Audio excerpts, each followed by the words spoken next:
Hi, I'm Jordan Thorne. We're here at TMRE 2019. Today I'm joined by Chandler Mount. He's the VP of Business Development at YouGov's Affluent Perspective. Thank you so much for joining us today. Hi, Jordan. Thank you. Thank you. So let's get started.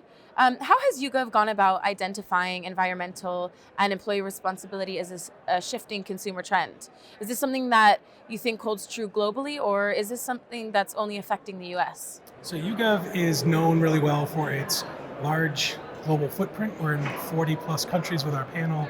We have over 8 million people who take surveys for our company on a yearly basis. So it's really robust. We've been watching the market for years and years, about 10 years of historical back data on these 8 million people. Yeah, wow. And so we've been watching these trends evolve over time.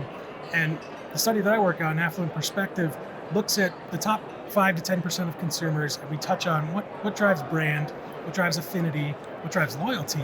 And bubbling up to the surface in the last couple of years has been sustainability. People are looking to buy less things, fewer things, looking to have better quality in what they do buy, and really decluttering and getting rid of things that don't really add value to them. Yeah. And so do you think that this is something kind of global, or is it just kind of a US customer interest? We run the study in 26 countries, the Affluent Perspective study in 26 countries. Okay. And the results are very stable across the Yeah. market. So we think it's a global phenomenon, at least in the upper affluent. Yeah. And I believe that whatever happens in the affluent first tends to trickle down as Okay. trends and products and brands respond to what they want. Yeah. It starts to become a mass phenomenon within Great. 4 or 5 years. Yeah. And based on your understanding of the shifts in consumer consciousness, why should brands and the leadership teams make it a priority to address their own environmental standpoint in company culture? Company culture is really important. It drives retention of great talent. It drives profitability because the people who are there feel like they belong there. They're working for something else. They're passionate and they can really dig into what they're doing. And that trickles down to the customer experience. And in the affluent space, when you're thinking about luxury brands and experiences, that's really what is the name of the game these days, is how do you make that person feel? Do they feel connected? Do they feel like you're doing something responsible? Our data tells us alignment with my values, that relatability is actually more important than driving a great product to market, because they expect there to be a great product. Yeah. And now it's, does this brand fit with what I'm doing? Okay. Is it being responsible? Are they making good choices, not just for themselves, but for the greater good? Really interesting. And you mentioned in your discussion that in particular, affluent customers are the ones who serve as a great early adopter of these kinds of business trends. So how does this kind of specific target market differ from some of the other ones? The affluent differ from the general population in a lot of ways.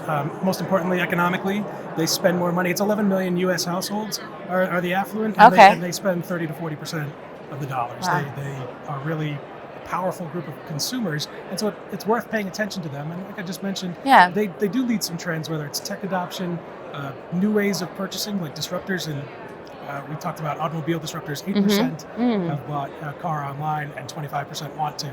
I mean, the average consumer doesn't buy a car online, but this group is leading the charge in that. Wow. I think brands are going to respond. You look at Tesla; they do a lot of online transactions strictly. Wow. So they are just leading indicators for new ways of consumption and new ways of living. So they're sort of the aspirational kind of group that the other maybe markets look towards. I think what happens is there's a cohort of brands that want to earn their business, and they work really hard to give them what they want, and that is aspirational. When other people see, oh wait, XYZ brand is doing a great job with this group, I want that. That looks good to me too. I want that. And people start to, they copy it, or they find a better way to get to it cheaper, and they're able to deliver at a mass level good enough quality, or even sometimes very good quality, at a lower price. And so that it trickles down into the rest of the economy over about 4 or 5 years. Interesting. And so I imagine that as brands begin accepting these shifts in consumer behavior, they might need to be careful not to attract the perception of sort of riding the bandwagon, if you will, for their own gain. So what ways can brands best use consumer insights to reach customers in a more authentic way? That's a really good word. Authentic is really important. It's a big buzzword that we've been talking about for a long time, but it really is kind of the crux of it. It gets down to, what's the human connection? How do I act and present myself in a relatable way to the customers that I care about? And that's the big word, is relatability. Yeah. If I feel like I'm connected to a brand, I'm much more likely to want to buy that brand, recommend that brand, and just feel good about owning that brand. Yeah. So it's you use research to understand what your consumer is really motivated by. What are their values? How do they see themselves? What's the context that they see themselves in the world in? And when you understand that, you can talk to them in a way that feels natural. Yeah. Great. Well, thank you for some incredible insights. I've really appreciated talking to you. Thank you.